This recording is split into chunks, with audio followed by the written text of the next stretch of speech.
Louvado seja o nome do Senhor Jesus. Aí vem a segunda igreja, olhe para cá, meu irmão.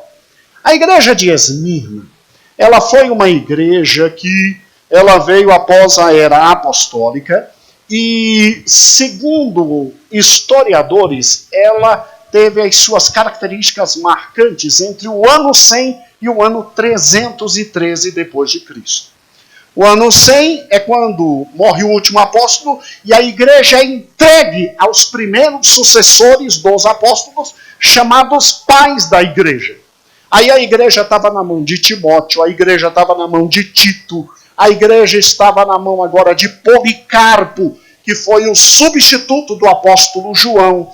A igreja estava na mão de Nicanor, tá? A igreja estava na mão de grandes homens, Atanásio. A igreja estava na mão daqueles que foram chamados de pais apostólicos. Foram homens fortes, inteligentes, fantásticos, vigorosos espiritualmente, que Deus levantou para defender a igreja contra as 10 perseguições do Império Romano e as influências malditas dos falsos mestres que se levantariam na igreja. Então, olha, Ruth, que interessante. Nesse momento, foi um momento de muito sofrimento. E quando você lê realmente a igreja de Esmirna, você tem muito sofrimento, porque você tem o Império Romano começando as suas atrocidades contra a igreja com Nero. E alcançando dimensões terríveis. Graças a Deus, irmãos, Deus levantou Tertuliano, Deus levantou Policarpo, Deus levantou gente como aquele de Alexandria, me esqueci agora o nome dele, mas vai voltar. Grandes homens, intelectuais fantásticos, para tentar defender Tertuliano, para tentar defender a igreja, Orígenes, para tentar defender a igreja de ataques de quê? A igreja perante o imperador, que eram intelectuais muito grandes, eles escreviam cartas aos grandes homens romanos falando da igreja, falando do propósito da igreja, falando do evangelho, falando da graça de Deus e também protegendo a igreja de ataques internos dos falsos mestres. Então a igreja de Esmirna foi uma igreja marcada muito pela pobreza, como está aí. Se você lê em casa, a gente não tinha dinheiro. A gente se escondia no cemitério para fazer culto. A gente se arrebentava. Nossos grandes líderes eram levados em martírio. E os malucos dos adolescentes que a gente tinha iam e se entregavam para ser martirizados juntos, que adolescente é bicho sem juízo. Está compreendendo? E aí era uma alegria, porque cada sangue de cada mártir derramado era um novo mundo do evangelho que crescia, mas era uma igreja forte na oração, forte na palavra, forte na disciplina. Nessa época a gente abriu mão de todos os bens do mundo, porque nos confiscaram todos os bens, nos tiraram todos os bens, deixaram a gente pobre. Então a única coisa que a gente fazia, manhã, tarde e noite, era fugir da morte e pregar o evangelho. Fugir da morte e pregar o evangelho. E aí o evangelho se expandiu de forma extraordinária. Lê depois em casa sobre a igreja de Esmirna e você verá quão grande ela foi. Só que esta igreja tem a exortação, ser fiel até a morte. A exortação, ser fiel até a morte, suportou o sofrimento. Ela não tinha falhas dentro dela, mas ser fiel até a morte. Jesus disse, vai filho. Aí, nesse período da igreja, vem a terceira igreja, que é a igreja de Pérgamo. Aí aqui a coisa ficou complicada, irmãos. Porque no ano 313, quando dizem que essa igreja começou, no ano 313 você tem exatamente Constantino chegando ao poder, se dizendo cristão, e Constantino dizendo, no Édito de Milão, a partir de agora ninguém mais persegue cristãos. A partir de agora o cristianismo é tolerado. E depois, mais na frente da vida, Constantino determina que a religião oficial era o cristianismo. Aí, irmãos, a gente passou a ter templo, A gente passou a ter dinheiro. A gente passou a ser funcionário público do Estado. A gente passou a ter regalias. A gente passou a ter acesso ao poder. A gente passou a ter tudo que não tinha. E Jesus tinha avisado através da carta à igreja de Pérgamo. Cuidado com a idolatria. Cuidado com a imoralidade. Olha, você está mantendo a fé em Cristo. Ou seja, foi uma época histórica em que nós ainda mantínhamos a fé em Cristo, em que os bispos da nossa igreja, nós éramos uma igreja única, em que os bispos da nossa igreja ainda lutavam para manter a fé e a palavra de Deus, mas em razão de muita gente que começou a entrar na igreja, não porque estava convertida, mas porque nascimento amado, e infelizmente viu que era uma boa estar dentro do cristianismo. Porque isso te dava dinheiro, te dava poder, te dava tudo, e te dava status sociais. Nós tivemos que começar a adaptar a igreja a costumes pagãos, e aí começou a entrar, Juraci, dentro da igreja, o que não devia. A idolatria, a doutrina de Jezabel, a doutrina de Balaão, e aí a gente começou a cair espiritualmente. E quando em 520, Leão I chegou a ser bispo de Roma, ele começou a dizer: Pedro morreu aqui, Paulo morreu aqui, a maior igreja que existe é a nossa. Nós temos que ter a primazia. E o imperador deixou a gente, foi embora, foi para Constantinopla. O imperador deixou a gente, foi para Constantinopla. Nós estamos sozinhos. Aí o poder de um bispo, como o bispo romano, se tornou algo enorme, porque ele passou a ser o centro de todo o poder, porque o poder político tinha saído de Roma, tinha ido para onde? Constantinopla, porque Constantino foi para Constantinopla, o grande imperador. Aí vem a igreja de Tiatira. E aí a coisa ficou horrível. Porque aqui nós temos de 528 a 1517, 1000 anos. A Idade Média, praticamente toda. E aqui nós nos atolamos no erro, na imundície, no pecado. Cristo tinha avisado. Tudo bem que cresceu o serviço ao próximo. Tudo bem que foi uma igreja que tentava ajudar o máximo possível. Mas aqui, quanto à igreja de Tiatira, a coisa foi tão terrível, a pecaminosidade foi tão grande, o culto, a idolatria, ídolos, foi tão grande. Quando você lê a carta, você fica assustado. Você fica assustado. E simplesmente Jesus traz muita repreensão à igreja nessa época. Já já eu vou fazer uma comparação e você vai achar isso muito mais profundamente interessante. Até que vem Sardes, e em Sardes você tem um fato histórico muito importante. Você tem exatamente em Sardes, 1517 a 1798, a igreja praticamente morta. Mas Deus falando, olha, pega os últimos vivos que aí estão, porque eu vou reviver minha igreja. E aí ocorre a reforma protestante. E aí Cristo pega os últimos vivos. E ele levanta os últimos vivos. E ele faz a sua igreja de novo reviver. Reviver. E aí vem Filadélfia. Você pode ver que em Sardes a Bíblia diz que alguns ainda mantiveram a fé pura.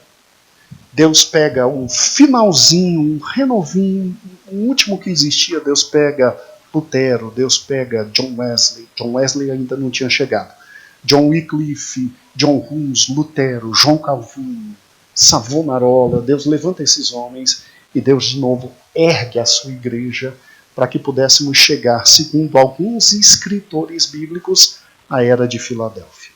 Filadélfia é a igreja do amor, Filadélfia é a igreja da expansão, Filadélfia é a igreja que não pensa duas vezes, Filadélfia é a igreja expansionária, Filadélfia é a igreja missionária, Filadélfia é a igreja daqueles que vieram após os primeiros grandes reformadores. Aí você vem John Wesley, você vem com Spurgeon, você vem com Fox, você vem com Adoniran, você vem com os grandes missionários, você vem os dois irmãos Wesley, Charlie Wesley também, Whitefield, você vem com esse povo que simplesmente é uma tocha incendiária e incendeia o mundo. E aí você tem um período fantástico de gente perseverando na fé, que guarda a fé no lugar da presença de Deus, e você tem, segundo alguns autores, este período histórico. Só que a Bíblia diz que, ao mesmo tempo desse período histórico, viria mais um período em que, infelizmente, é representado pela igreja de Laodiceia, a única que não tem elogio nenhum, e que, em razão do seu crescimento, fortalecimento econômico, político e social, razão das últimas duas, da reforma protestante, das missões que se expandem pelo mundo inteiro levando, nós ficamos tão ricos, tão abastados, tão cheios de bens, tão maravilhosamente abençoados, que simplesmente o evangelho seria objeto de desprezo, a graça de Deus objeto de absoluto secularismo, e Deus chega a essa igreja e diz: você é pobre, você está nu, você está cego, você é morno, eu vou te vomitar da minha boca de tanto ódio que eu tenho de ti. E aí dizem que este período é de 1844 até hoje, e que a igreja só não está absolutamente secularizada e arrasada por causa do movimento pentecostal, com o qual Deus renovou toda a sua igreja e trouxe um novo vigor para a igreja, que se não fosse o movimento pentecostal, nós estaríamos com essa igreja em toda a sua ênfase. Agora, eu quero que você, por gentileza, isso tudo está em Apocalipse 2 e Apocalipse 3. Eu quero que você vá para Mateus capítulo 13, porque Jesus vem avisando isso para a gente desde Mateus 13. Às vezes eu paro e penso assim: Jesus quis destacar tanto este período. Jesus quis destacar tanto esse período, que desde Mateus 13 ele já nos vem falando, quando ele fala do reino de Deus, ele desde Mateus 13 ele já vem nos narrando tudo aquilo que ele viria falar depois no Apocalipse 2 e 3. Quando ele vai nos ensinar o que é o reino de Deus, preste atenção nisso, olha que interessante. Mateus 13, 1 a 8. Você se lembra da parábola do semeador? Se lembra que tem um semeador que saiu a semear, e ele simplesmente saindo a semear, a primeira semente caiu no caminho. E aí vieram as aves e literalmente o quê? Comeram, e ela não produziu frutos. A segunda semente caiu sobre as pedras. Aí o sol bateu, secou, e ela, tadinha, não teve como ter vida para nascer. A terceira semente cai nos espinhos, né? E, bem, ao contrário da segunda semente, que pelo menos entre as pedras, ela ainda nasce. A terceira semente, ela cai nos espinhos, e ela é sufocada pelos espinhos. Ela nasce, mas os espinhos sufocam e ela morre. Aí vem a quarta e última semente, que cai em boa o quê? E essa, por cair em boa terra, ela frutifica 1%. É uma loucura a frutificação. São muitos frutos. O que Jesus estava falando aqui? Jesus estava simplesmente dizendo, a minha igreja, em todas as eras, ela terá trabalhadores e ela terá uma série de corações aonde a boa semente será plantada. Corações alguns haverá que simplesmente nem a semente toca no mesmo, porque eles são tão fechados que é como aves que os retira e retira a possibilidade até da produção da semente. Corações teremos que nascerá a semente. Mas é tanto trabalho, é tanto problema, é tanto sufoco, é tanto sol, é tanta dificuldade que a semente produz um pouquinho e já morre. Diante da primeira dificuldade, esse povo já vai embora. Sementes nascerão entre os espinhos, ou seja, corações que a semente vai produzir, vai crescer, mas os cuidados da vida vão tomar de tal forma essa semente que vai sufocar e não vai conseguir crescer. E existirão corações, graças a Deus, como o meu e como o seu, que mesmo ante os problemas, o sol, mesmo ante as dificuldades da vida, ou seja, os espinhos, ela ainda vai crescer e vai dar bons frutos. Eu pessoalmente vejo esta passagem aqui se cumprir de forma muito literal e muito forte em todas as eras da igreja. Porque eu não acredito que exista uma igreja para cada era, como alguns irmãos acreditam. Mas aqueles que acreditam que Éfeso foi para a primeira era cristã, então Éfeso é aquela primeira igreja dos apóstolos, dos 100 primeiros anos. E aqui estão todas as dificuldades que eles tiveram. Muitas sementes no caminho, pedras, espinhos, mas o Senhor traria boas sementes para todo aquele primeiro momento, para crescer e frutificar de forma muito grande. E aí, alguns dizem assim, veja que são 4 sementes, só uma produz. Veja que o evangelho cresce de forma extraordinária, mas ele cresce 4 por 1, ou seja, em cada 4 regiões, uma daria fruto, segundo eles, eu não penso assim, mas tem que passar a visão deles, uma daria fruto. Por isso que o evangelho não alcança todo mundo conhecido, mas alcança grande parte do mundo.